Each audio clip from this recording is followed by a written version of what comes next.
Sacramento's Japantown after World War II. Throughout the program, we ask that you please keep your microphones muted, but we welcome your questions. The best way to share questions is through the chat. We will be monitoring the chat throughout the program, and we will save about 15 minutes at the very end of the program for you to ask your questions to the panelists. Today, we are focusing two of our online exhibits, which are available through our website and through Google Arts and Cultures. The first online exhibit is Kokoro, Sacramento's Lost Japantown, which chronicles the story of Sacramento's Japantown starting in the 1880s and through the redevelopment in the 1960s. The online exhibit features historic photos as well as contemporary photos, so you can compare the sites now and then. The second exhibit we are going to be featuring tonight is brand new. It just launched this month in honor of Asian American and Pacific Islander Heritage Month, and that is our exhibit Indomitable, the Tommycono story. This exhibit shares the accomplishments of Sacramento's own Olympic champion weightlifter, Tommycono. Tonight, I am delighted to be joined by four esteemed panelists. First, our former residents of Japantown, Gloria Imagire and Reverend Laverne Sasaki, and historians William Berg and John Fair. They will offer historic and personal insights to a particular time and place in our history, Sacramento's Japantown after World War II. So thank you so much for joining us this evening. The story of Japantown starts a few decades before the time we're going to focus on. So I'm going to give you just a brief historical background before we launch into my questions for our wonderful panelists. The first generation of Japanese Americans came to the Sacramento area. The first generation, the Issei, began to settle here in the 1880s and 1890s, working in the agriculture and railroad industries. By the 1920s, Sacramento had the fourth largest Japanese population of any city in the United States. And Japantown started to build in the areas between L and O streets and 3rd and 5th, which is just west from where the museum stands today. By the 1940s, Japantown was a flourishing community with hundreds of businesses, cultural institutions, religious organizations, cultural centers, and vibrant community organizations. Of course, Japantown was hugely disrupted by World War II and the incarceration of all people of Japanese ancestry living along the West Coast. And in December 1944, the US government officially announced the closing of the incarceration centers for those of Japanese ancestry. And after a period of 2.5 years, the residents of Sacramento's Japantown finally were able to return home, piecing together lives that they had built before the war. Of course, the community that they returned to looked very different from the community that they left. Sacramento had a general housing shortage, and the area that had been Japantown was now a multicultural community, including Portuguese, Mexican, Chinese, Korean, and African-American residents. Japanese American leaders worked to rebuild the community and connect with the new residents. So that brings me to my first question, which is for Reverend Sasaki. One of the organizations that contributed to rebuilding the community after the war was the Sacramento's Buddhist Methodist Church, where your father served as minister. Can you tell us what the work of rebuilding looked like and what memories you have of this time? All right.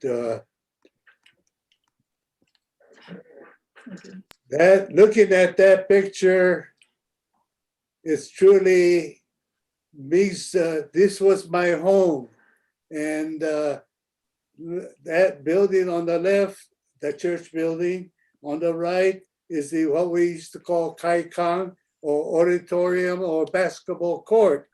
So many memories of I lived in that particular building from 1939, then through World War II, we went to Tule Lake, Wallerga and Tule Lake, and our family came back to the Sacramento Church in 1945, And I was there, living there on top of the church building until 1953, when I was a student. I went to Japan to study in Japan and returned back to this building in 1958. I was here for about half a year. You notice, you notice the insignia.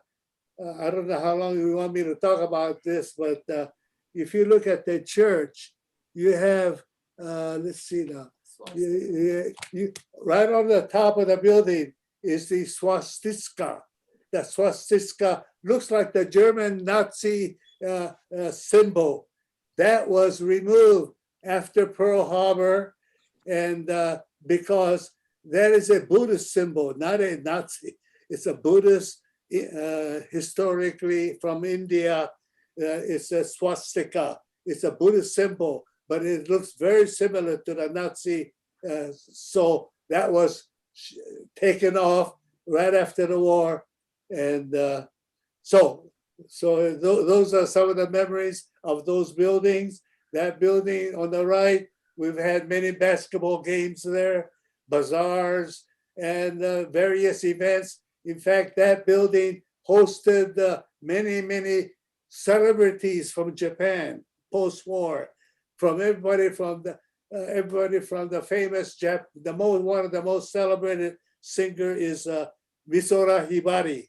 Misora Hibari, or the Tokyo Giants baseball team, Setshu Hayakawa, the actor, and Miss Nippon, who became Yamamoto Fujiko, one of the most well-known Japanese actress. So the church hosted the dinner in the auditorium, the Kaikan.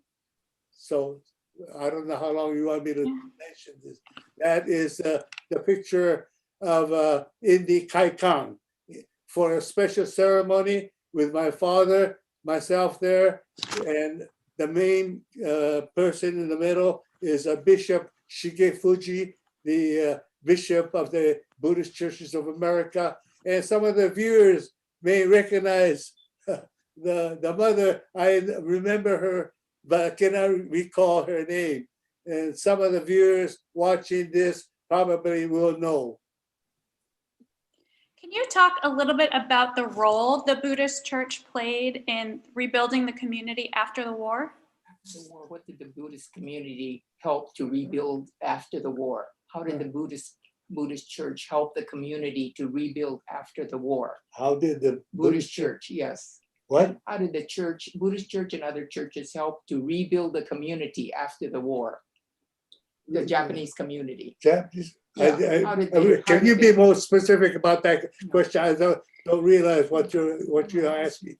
Yeah, I've heard that there were a lot of issues with housing after the war, with families returning back from the incarceration centers.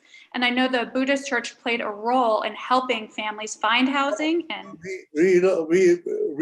relocate back into Sacramento. First of all, most families did not have their homes. So the church, Buddhist Church, became the hostel. And I think, had something like 2,000 residents after the war into the Buddhist, all the facility, the church building, the auditorium, and the Japanese language school called Sakura Gakuen. All that three main buildings were hostel used by the people returning from mostly from Tule Lake. And my father had to be in the church office almost 24 hours because people returned at middle of the night, etc. And so that church hostel, not only was it a hostel, a place to live, but also a place of employment.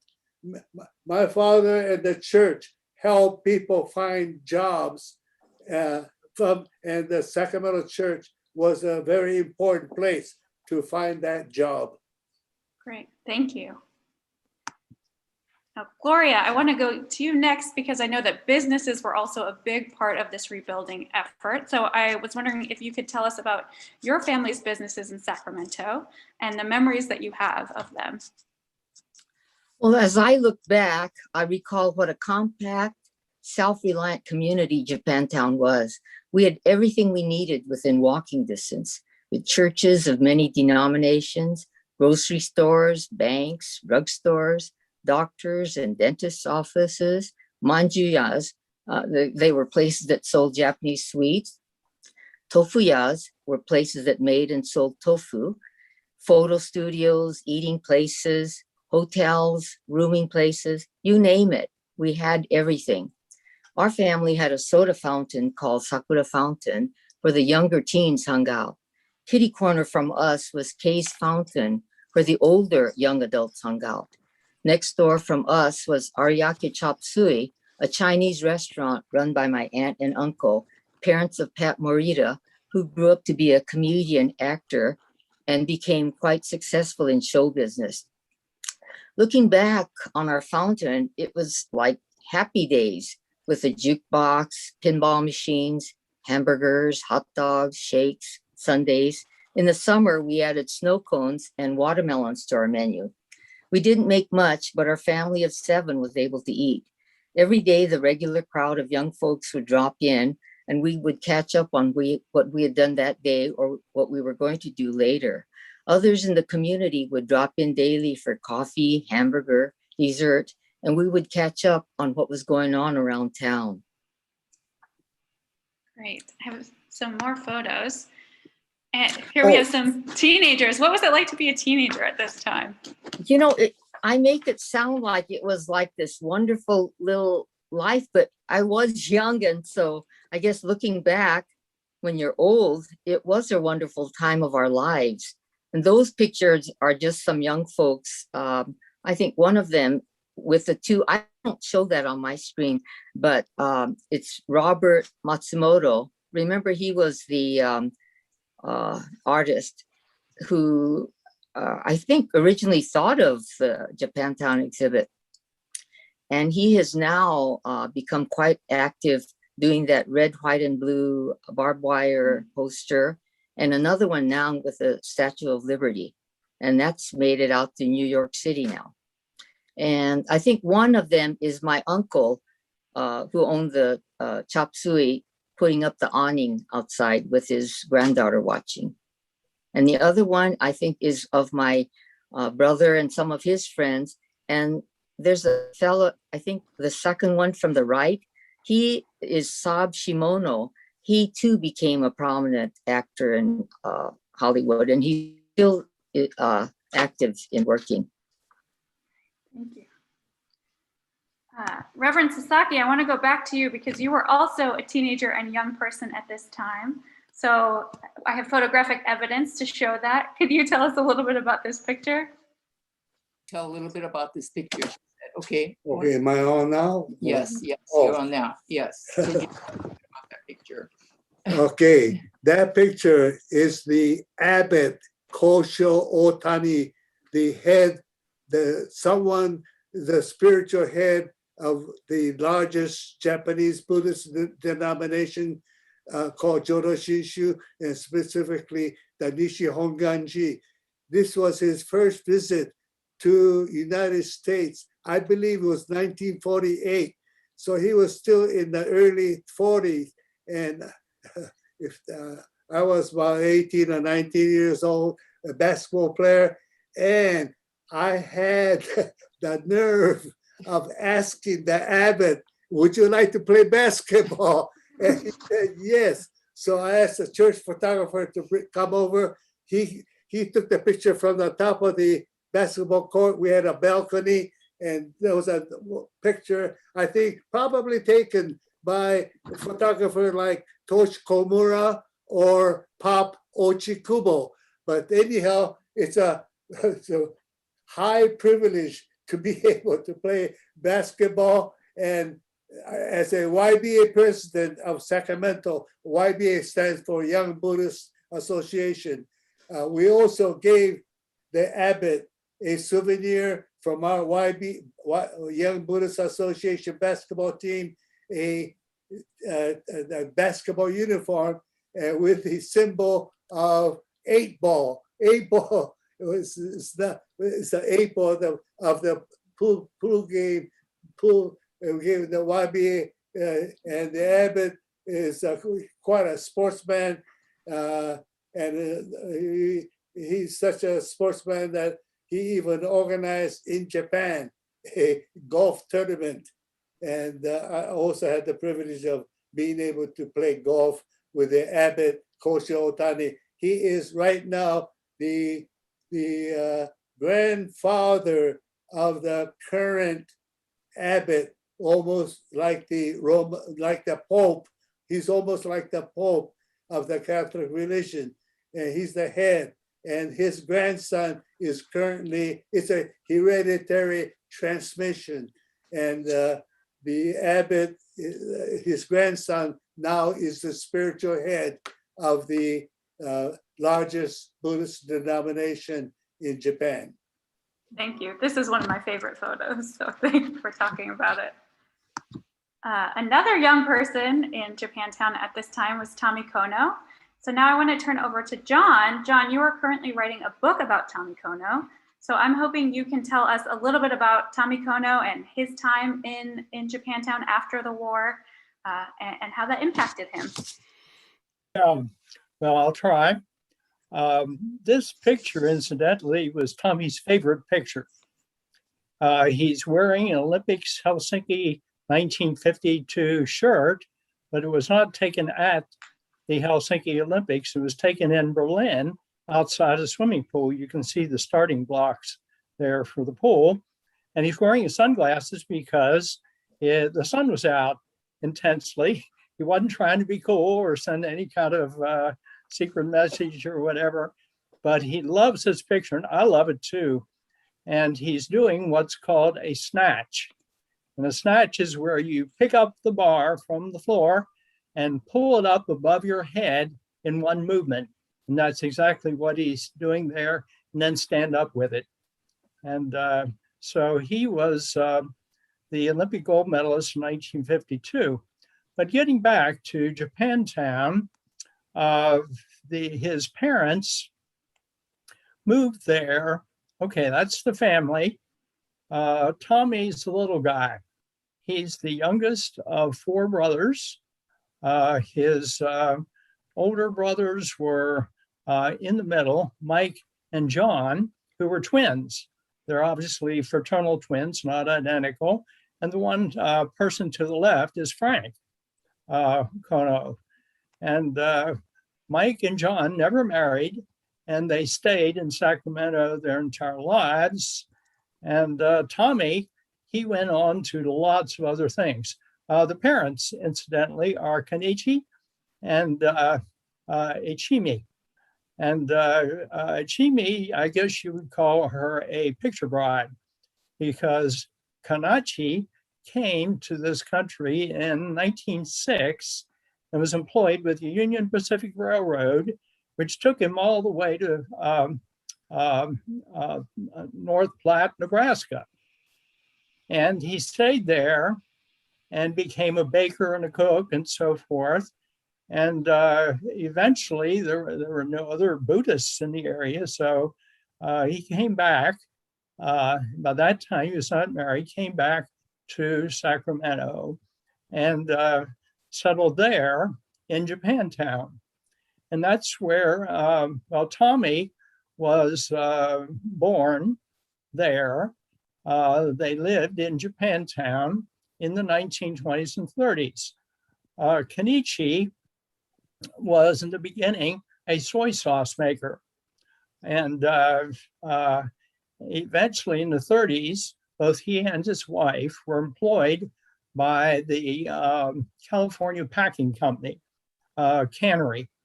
And they pretty much stayed with that until their retirements in the 50s. Well, Tommy's mother died in the meantime. At any rate, Tommy grew up in Japantown, and they lived mainly on M Street. And eventually they moved south to T Street, where they bought a home eventually. The Conos were good savers. So they saved enough money, bought a home on T Street. And Tommy, well, he grew up in a family that spoke only Japanese. But Tommy was exposed to a lot of American influences, one of which he obtained at Tule Lake because he went to the American school there where they spoke English. He had to take Japanese language school as well. But still at home, they spoke just Japanese. And I don't think his mother ever learned to speak English. I'm not sure of that.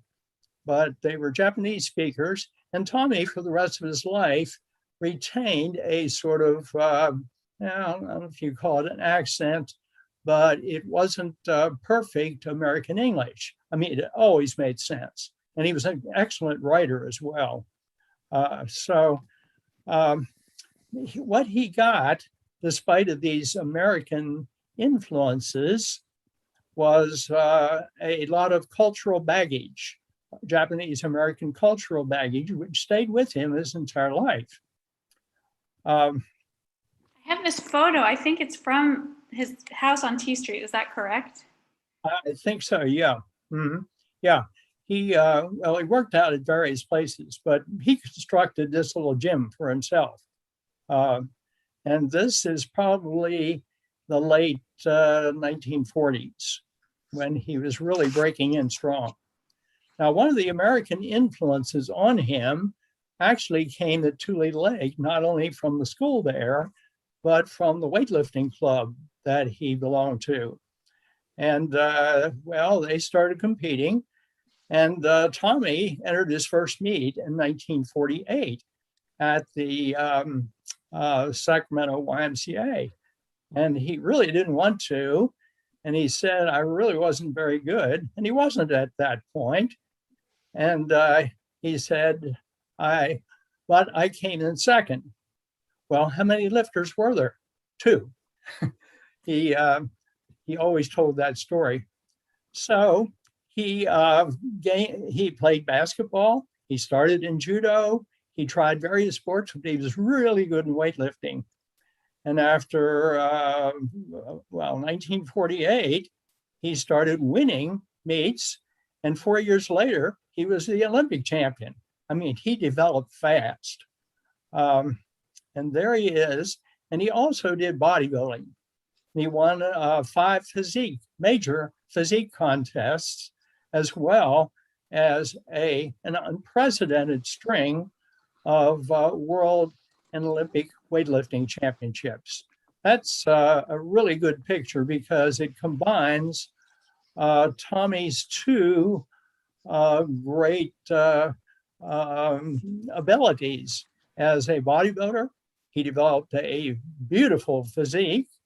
He had lots of pictures taken on him. He appeared in many magazines. And there he is pictured with a barbell that weighs, and it's real. It's not a fake barbell. It's about 250 it's 300 pounds. Yeah. So anyway, he was sort of Americanized through these various contacts. And then he got a job with the Department of Motor Vehicles in Sacramento. And so that job went on till 1955. But in the meantime, he was drafted into the Army as a cook originally. Well, whenever they discovered that he was a potential Olympic champion, they said, well, look, okay, you get to train now. You don't have to cook all the time. And so he was recruited by the Army, in fact, to, do America's bidding at the Olympics. And in the meantime, he became very patriotic, despite all that he experienced at Tule Lake and Japanese discrimination against Japanese Americans as he was growing up, and all that went with that. he became a super patriot. And throughout the 1950s, as he was winning this string of Olympic and World Championships, he was always beating a Russian. And if any of you remember back to the 1950s, that was a big deal because we were in the Cold War, in the depths of the Cold War, and Tommycono was showcased, as one of the superior people of the United States. And here he was, a Japanese American. He wasn't what you normally think of as a Caucasian American, but he was showing off his talents throughout the 1950s, and eventually he moved to Hawaii in 1955. And his second Olympic gold medal was when he was in Hawaii. A doctor, a physician named Dr. Yu, recruited him to come out there, gave him housing. He lived in Dr. Yu's house, provided him with a job, and paid for all of his trips to weightlifting meets throughout the mainland and throughout the world. So Tommy really had it good there. And so he became essentially a Hawaiian. And then he got married in 1963 to a Portuguese American. And so that also sort of compromised his Japanese American background. He stayed in touch with his family in Sacramento. He visited them occasionally when he was on his weightlifting trips. But increasingly, he became an international figure, Hawaiian and international. And he ended up coaching 3 Olympic teams, one in Mexico for 1968, one in Germany, West Germany then, in 1972, and finally the US team in Montreal in 1976. So he was not only an Olympic champion, but an Olympic coach. And he became a pretty famous figure, at least within weightlifting circles, and somewhat with the general public, because he was always fighting the Russians and beating them. So, and he did a lot of other things for the rest of his life. He worked for the Department of Parks and Recreation in Honolulu, which was his livelihood. And he did so many public service things. He was always giving speeches voluntarily to civic clubs, and he was always in demand because he was a celebrity. And so it eventually died in 2016, and we obtained his papers, his manuscripts, his letters and photographs here for the University of Texas, and they're in the Stark Center, and anybody can come and use them and work in them. And that's where my book is coming from. Okay. Wonderful. Thank you so much. And you can see some of the pieces from the Stark Center in the new online exhibit, which is available on Google Arts and Culture and on our website. So we're going to travel back from Hawaii, back to Sacramento, and I'm going to turn it over to William to give us some more of the context of the broader West End in Sacramento at this time. What did the larger community look like? Well, the West End was the oldest part of the city, generally between the state capitol and the Sacramento River. And if you look at it today, it's almost unrecognizable because there are very few buildings older than the 1950s. But this, at that time, was the most densely populated part of the city, the entire region, in fact. It was also a whole grouping of different communities. There was an African-American and Chinese community that dated back to the gold rush. There was, of course, the Japanese community that came in the 1880s and 1890s, Mexican community that mostly came in circa 1900 to 1920, a Filipino community, and then farther south were the Portuguese and Italian and Slavonian communities in South Side.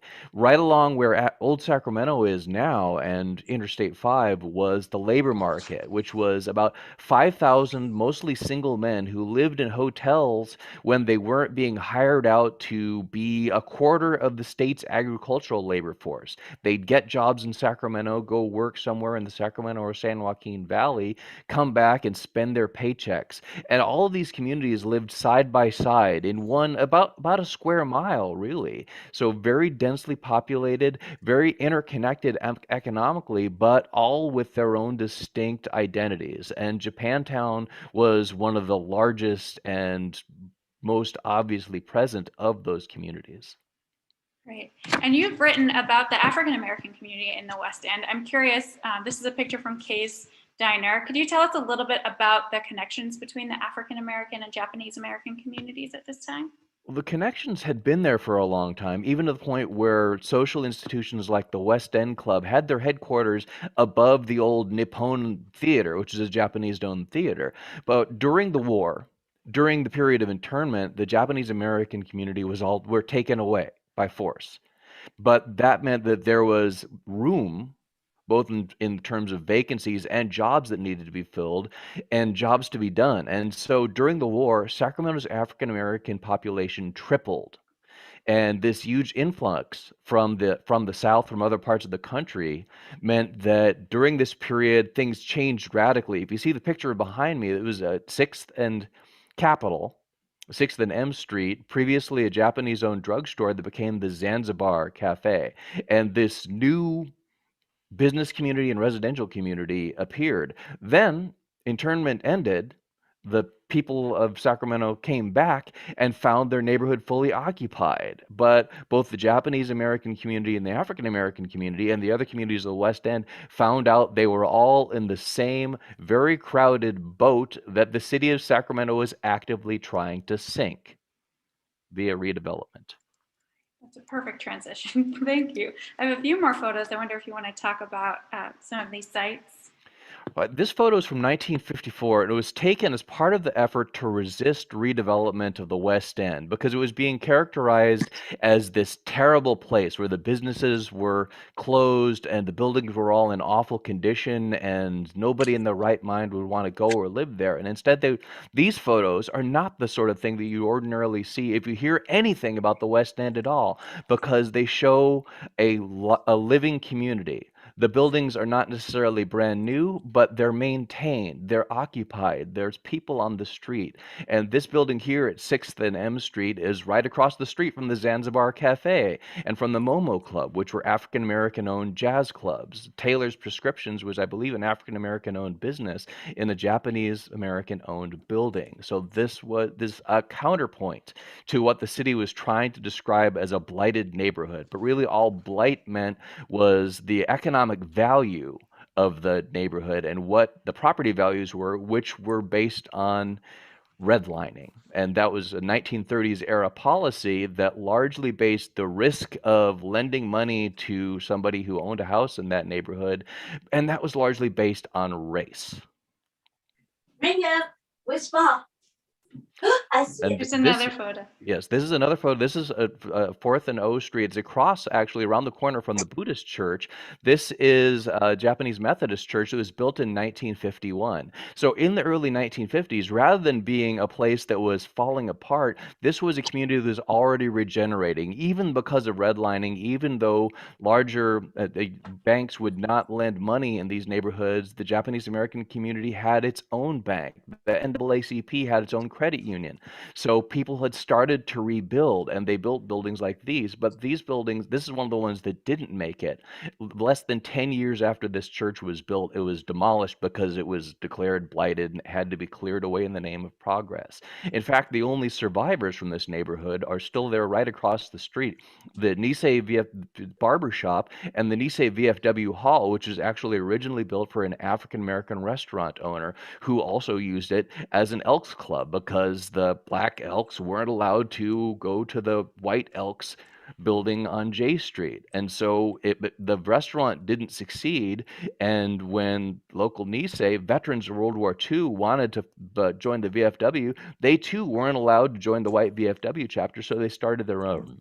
That building's there, and it was just recently listed in the National Register of Historic Places and the most recently to the Sacramento Register of Historic and Cultural Resources. We're just now starting to realize what a treasure this community was and how it was cast aside in the name of what at the time was called progress. Yeah. So let's talk a little bit more sort of high level about sort of what the plan for redevelopment was and where it came from and sort of how it was carried out. It started out in 1948. There was one law that was passed at the federal level to allow redevelopment of American downtowns. And in many cases, they were needed. After the Great Depression and the shortages of World War II, a lot of downtowns were in rough shape. Sacramento was no exception. But the problem was that the business communities did not want to retain the populations in those neighborhoods. And in the early 1950s, a new set of redevelopment laws were passed that said that you could displace the people, you could move the people somewhere else, and that land would now have a new use clear to the population that gave it that red line status. And some of the economic relationships that were formed in that year period from the 1940s, such as the Zanzibar was started by a fellow named Nitz Jackson. After this nightclub was closed, he actually became a partner with an attorney named Henry Takeda that we'll talk about in a moment to open the Congo Club at 3rd and M Street. So the economic relationships turned into organization and methods of resistance that weren't necessarily successful, but were efforts that were used to fight redevelopment, which, like I said, on its surface, the idea was to repair American cities that were in rough shape. But a lot of these cities did not take into account the effect that it would have on the communities of color that stood in redevelopment's path. Yeah, you just mentioned the resistance. Can you tell us a little bit about the resistance movement against redevelopment?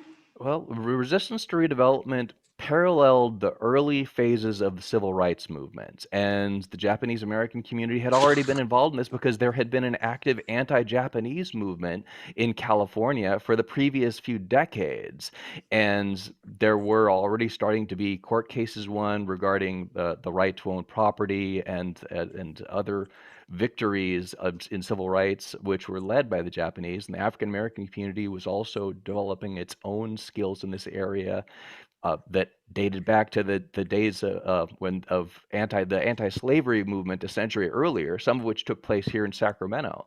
But folks like Nathaniel Colley, who was a crusading civil rights attorney who came to Sacramento after the war with his wife, whose family was based here, there's photos of him that were scanned for the exhibit of him talking to the Japanese American community about housing segregation and essentially methods of fighting City Hall. And so we can see here the community standing together as one at City Hall, at the County Board of Supervisors, begging the redevelopment agency, don't destroy our community. And if we're going to redevelop this community, it'd make it something that we're going to be a part of rather than something we're going to be removed from. And what ended up happening? The efforts to save Japantown, as we can see, looking at downtown Sacramento today, were a failure. The community was cleared out. Many people moved into Southside just as the Portuguese and Italian communities were moving to places like East Sacramento and Land Park, which were inaccessible to anybody who wasn't of European ancestry. So people, what do you do if your house is on fire? You grab the things that are most important to you and head out the door so you can rebuild. What do you do if your community is on fire? You grab the things that you can, churches, social institutions, and businesses, and family, and you start again and rebuild. And that's exactly what those communities did in other neighborhoods, in other parts of the city. And they're still there, very strong, but the physical remnant of Japantown is almost gone. There's literally, like I said, the Nisei Barbershop and the VFW Hall are just about all that's left. I want to turn back to Gloria or Reverend Sasaki, either of you or both of you. How did redevelopment impact your families, and what are your memories of this time? Gloria? Well, our family lost our business, and it was difficult for my father to get restarted again because by then he was in his 60s. I had finished my education and I had gotten married. My parents moved to Carson City, Nevada, where we had relatives with a cleaning business, and they stayed there for several years until they retired and came back to California, to Sacramento. Let's see, you have to ask. Reverend Sasaki, do you want to talk at all about how the redevelopment impacted your family and any memories you have? How did the redevelopment impact your family, she said. Oh, Okay, how did it affect my family? yes. Oh, Redevelopment. redevelop, how it affect? Well, can you be a little more specific on that question? Yeah, do you, when the city cleared out the Japantown for redevelopment, what was the impact on the Buddhist Church and where your family lived? Well, first of all, of course, with the redevelopment and the closure of the Buddhist Church, we lost the closeness or intimacy with the Japanese community. Now it's spread all over. Of course, we have no Japantown. We're all spread into the general community, but it has its value too. Instead of Japanese so-called community, in some sense, it might be negatively considered as a ghetto. But now we have Japanese is spread into the general community, and in many ways that we have more interconnection with all the different people of the community. So redevelopment has really has mostly negative implications of it. Thank you. Thank you. All right, I'm about to open it up for general audience questions. So if you have questions, now is the time to put them in the chat. Before we go to your questions, I have a couple questions, and this is for any panelist. My first question is, I am really interested in the impact of local history. When I was a student, I remember hearing mostly big national stories. I didn't hear local stories like the story of Japantown and Sacramento. So I would like to hear your thoughts on why local history matters, the importance of these kinds of stories, and what we can do to keep spreading them. I could take that, or Great. if you don't Please. mind. I grew up in Sacramento, and what I learned about Sacramento history, local history, was this white guy built a fort, another white guy discovered gold, 4 white guys built a railroad with the help of 12,000 Chinese guys, who occasionally were mentioned, and really not much worth talking about had happened since 1869. But what I discovered is that there's much rich history to be told. And one of the great things about the past few years is there has been an explosion of people writing and talking about the other parts of history, the other things that have happened, the other communities whose stories didn't get told in the traditional narrative of Sacramento history. And we're very fortunate to have Gloria and Laverne Sasaki and other people who were there. And we have some bits of their stories, we have some of their family stories that we can promote and share. And it's really turning Sacramento history upside down. But it's a very exciting time as a result to be a local historian. I have a response. I have taught a lot of students over the years, and they're always looking for topics, and they always want to go big, big national or international. I encourage them to do local history because there is so much to be mined from local resources in libraries and local archives and so forth.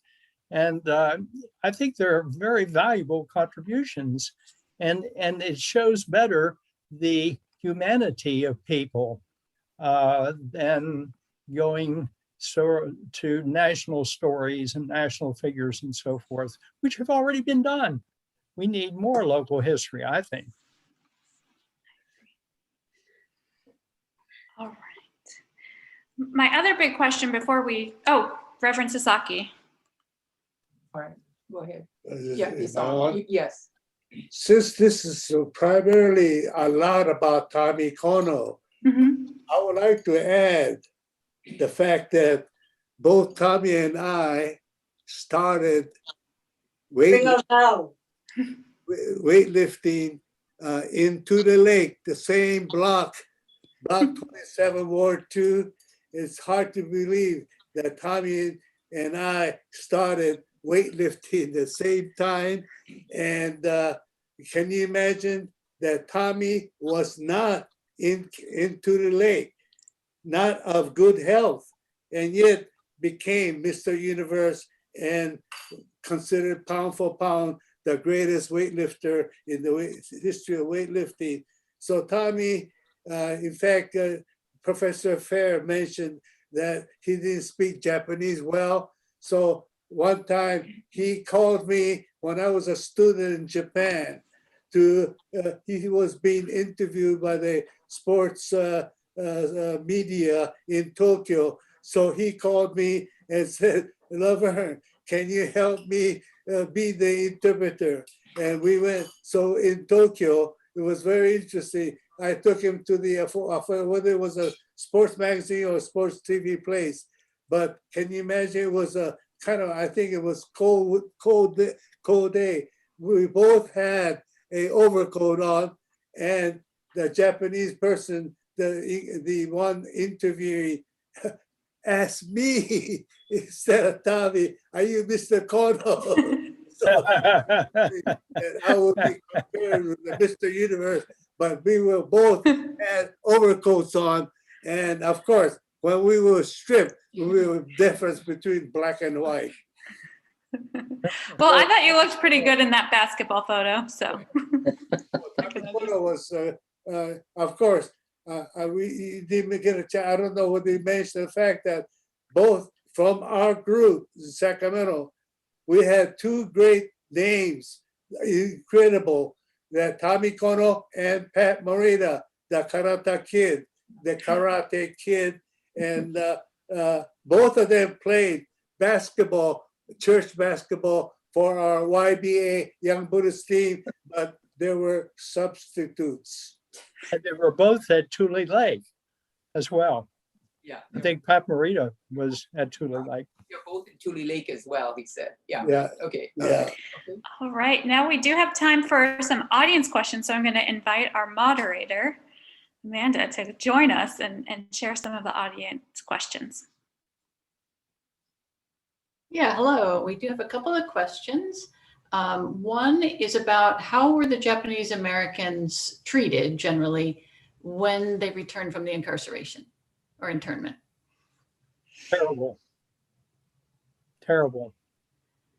Well, can I mention that? Yes, Reverend Sasaki. And after the war? Yes, yes. Mhm. Let me share with you, right after camp, or to the lake, 1945, in the early 40s, there was a conflict between the Filipino community and the Japanese community.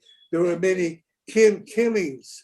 The Filipino people killing the local Japantown people. So we were a bunch of bad teenagers. So we were a bunch of bad teenagers that we said, we're gonna take a revenge against the Filipino business people. I still remember as bad teenagers, we used to shoot slingshot into a Filipino barber shop, I remember. We were bad. And all that animosity stemmed from the Japanese invasion of the Philippines. Between Japan, they war atrocities. That's the reason why Oh, yeah. atrocities took place. And the Filipino were against that idea, of course, us Japanese American and us bad teachers to so-called revenge. There were some killings of Japanese people by Filipino people. Plus, I also think about all of the wartime propaganda against the Japanese American community. And then, none of that was really undone when Japanese Americans were returning home. So as much as I would say, the government promoted a certain perspective and then, allowed the community to return without unbuilding some of those narratives that they had built through that wartime propaganda. But there was no grounds to suspect the Japanese because they didn't do anything Right. wrong the entire time. They behaved. They even supported the United States. They sent soldiers to Italy and Germany, Right. in the army. And so. Yeah. Amanda, are there any other questions? Another question was specifically about the faux Chinatown that was built down there, and whether that was put in as sort of a sop to the Chinese American community who was also relocated, and if so, why didn't something like that happen for the Japanese American community? That happened later than the redevelopment of Japantown, and it wasn't the idea of the redevelopment agency to do that. Their suggestion was something to make up for the loss of all this cultural riches, was a Japanese restaurant, a Chinese restaurant, and a Mexican restaurant on 4th and J Street in the little underground strip mall, sort of. But what happened is that in the 60s, Sacramento, or actually California, lost a lot of its access to redevelopment money because of Proposition 14. So redevelopment got halted for a while. And once it got started, the civil rights movement had advanced and people's skill in organizing had advanced. And so the Chinese community actually had a different plan. And a lot of those buildings were designed by Sacramento-born Chinese American architects like Suki Lee. And so they had a different vision of redevelopment that started just a little bit to include things like housing and businesses and cultural institutions associated with the communities, exactly what the Japantown community had been asking for and the African American community had been asking for a decade later. Yes, we need redevelopment, but we want to be part of this new neighborhood, not kicked out. And the Japanese American community, for various reasons, just maybe because it just happened later, had a little more success instead of getting completely erased. Great, thank you. We had another question that was just specifically for you, William. Can you tell us what, I think you're with the Office of Historic Preservation, or other affiliations you might have? Yes, that's my day job. I'm a historian. I review things like National Register nominations. And in the interest of full disclosure, I did write the nomination for the VFW Hall. But what is the question? Oh, just about who you are. That's all. Oh, okay, yes. So I review National Register nominations, and it's the best job in the world.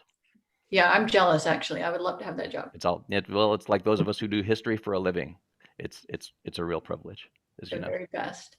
And then we had one just nice closing comment, which was that the rally against hate on Saturday was a really nice, hopeful thing that groups can all work together.